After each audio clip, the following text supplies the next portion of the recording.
Hi and welcome to Ink Express. Today we will talk you through the steps and show you how to download and set up an ICC profile in GIMP on Windows 10.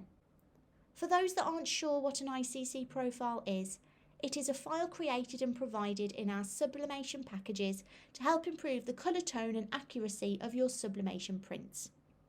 Here we talk you through how to download your custom profile and select the correct settings when using GIMP.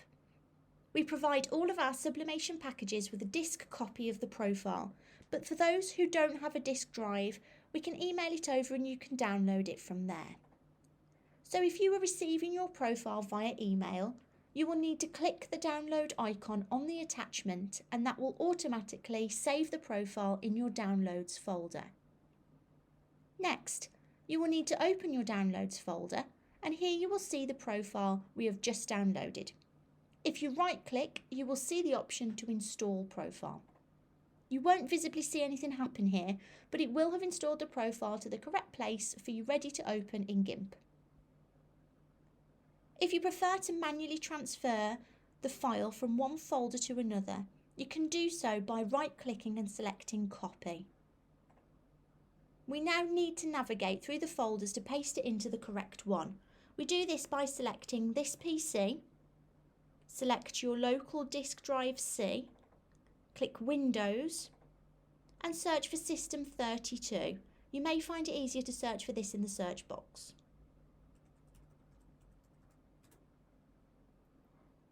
We then search for spool,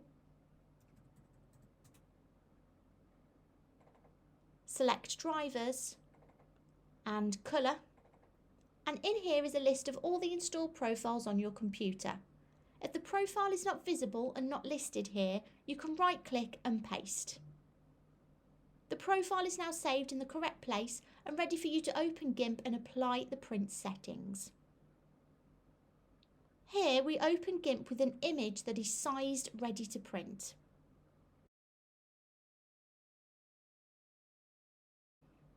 First thing we need to do is assign the colour profile.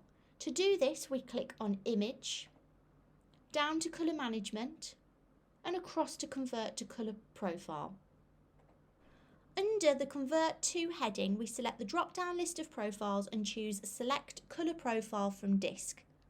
Here we need to scroll through to find the profile we require for our printer. The profile will be named IE_InkText Sublinova and then your printer model. So here, for example, we select the ET2710 profile as this is the printer we are printing from, and click Open. You can see that rendering intent has 4 options.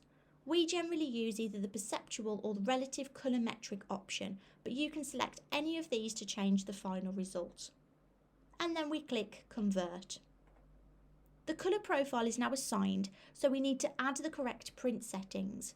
So we go to File and Print. We select our printer from the Select Printer section and click Preferences. We need to change the paper type to Epson Matte and quality to high. These would be the settings for the Ink Express Subli Sharp paper, but if you were using different Ink Express paper, then you may require different settings. You can check these on our website. Now we select More Options, we go down to Colour Correction, click Custom, Advanced and select No Colour Adjustment and click OK. We now need to tick High Speed and Mirror Image at the bottom of the page under the additional settings. And when you have done this, click OK and you are ready to print. Thanks for watching this video. For more information, you can view our other tutorials or visit our website inkexpress.co.uk. And don't forget to like and subscribe.